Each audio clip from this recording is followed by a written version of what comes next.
What's going on, everyone? So, the Miami Heat continue to be linked to Giannis Antetokounmpo, and now reports are coming out that suggest that, according to league insiders, Sam Amick is the one that recently did the report. Miami is probably the most likely team to land Giannis Antetokounmpo. Obviously, if he can't force his way to the Knicks are still in the mix. Again, supposedly dating back to the offseason, that was his preferred destination. Again, preferred destination. It's one thing to be like, hey, here's 5 teams I really like. And, but I would, if I could pick one, this is the one that I want. Right? Rather than like, hey, here's, like Kevin Durant is a great example. When Kevin Durant got traded to Phoenix, there was a handful of teams that he was interested in, but Phoenix was his preferred destination. It's just so happened that the Phoenix also had the best package too, right? So again, Knicks, you could argue, do they have the best package? Do they not? Whatever. Bucks, they don't really want Karl Anthony Towns based on reports. And Bucks are in a very weird spot because it's like they can't really bottom out. They can't just be like, okay, we're just going to, tank for draft picks and stuff like that. They don't really own their own picks, and the picks that they do have are usually swaps and stuff like that. So this is a weird spot.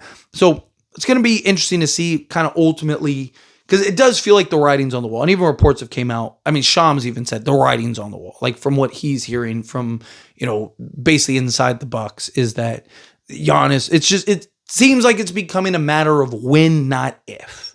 Right? Like it's just, when does this happen? When does this get done type thing? But according to Sam Amick, right, league insiders believe Giannis Antetokounmpo might be willing to call Miami his next home with a potential package of Tyler Hero, Khalil Ware, and Jaime Jaquez Jr.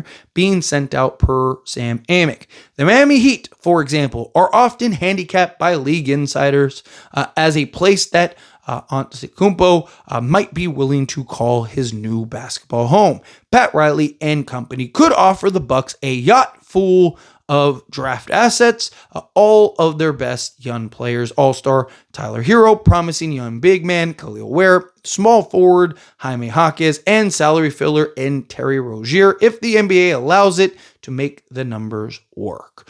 All right, so basically Miami has the package to figure it out, make it happen. They give you like, hey, here's an all-star level guy in Tyler Hero for a team that can't really bottom out. Here's 2 young players, a young kind of 3-and-D wing, and then what looks to be a very good 2-way center that could slot in right next to Miles Turner, right? So again, you kind of get Ware and Turner and Jaquez and all these little things, or you could go and trade Miles Turner and get more assets and stuff. A lot of questions about, will Milwaukee kind of blow it up? Will they kind of tear it down if if a Giannis trade or when a Giannis trade ends up happening? Right? Obviously, I think it just depends on I think you field offers for everybody, right? If you're the Bucks, you just go like, hey, we're just going to field offers for everybody. But, I don't, because again, they aren't in a position to where they can bottom out. Like you need to get very specific packages and specific trades for guys. But I mean, Tyler Hero, again, gives you a young all-star level guy, pair with the Jaime Jaquez, Khalil Ware. I would try to get Jovic, right? I would try to get another guy or two and just be like, again, it's like, you want Giannis? Because the thing is, Miami's wanted a star for years, right? And they're in basically every star race, all that, and it's Giannis Antetokounmpo, right? And there's going to be several teams that are going to be in the mix. There's going to be several teams that they want. Like, if you're the Bucks, I'm playing hardball.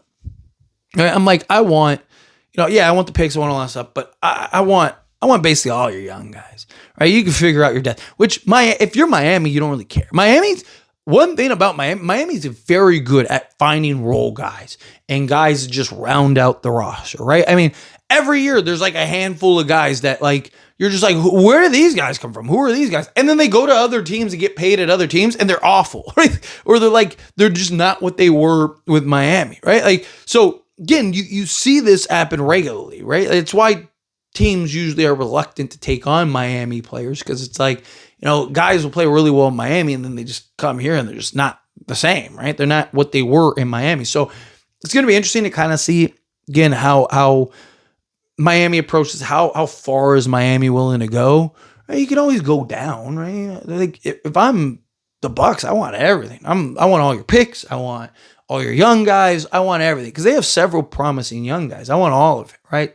I want everything in the kitchen sink, right? Because you're gonna have Giannis and Bam, right? And then figure out the rest, right? You got Wiggins. I mean, literally, they could have Wiggins, Giannis, and Bam as their basically front court, and then just kind of fill out the rest. Davion Mitchell. Right, you'd still have Norman Powell. Miami might be the best team in all of basketball at that, or what? Best team in the East at least. By the time it was all said and done. I mean, again, imagine Davion Mitchell, Norman Powell, Andrew Wiggins, Giannis Antetokounmpo, and Bam Adebayo, and then just go get a bunch of random role guys. Right? Every year you get that. If you're Miami, I think that's a no-brainer personally, but it's gonna be interesting. What do the Bucks end up doing? I don't think Giannis gets traded this season. I think he gets traded in the offseason because, one, it'll be easier. Like, if you're Milwaukee, I think it makes more sense too. Because it'll be easier to make trades. It'll open up more teams and potentials and possibilities to make trades. Teams won't be, cap strapped or, apron. You got several teams that are basically right up to the apron or hard capped by the apron or whatever, right? Like, just it opens up so much more. You can get more trades done, you can get more deals done, you can do a lot more things. So I think it just makes more sense to just kind of wait. But anyways, always, this is a discussion. I pass the question to you. Let me know your thoughts and opinions down in the comments.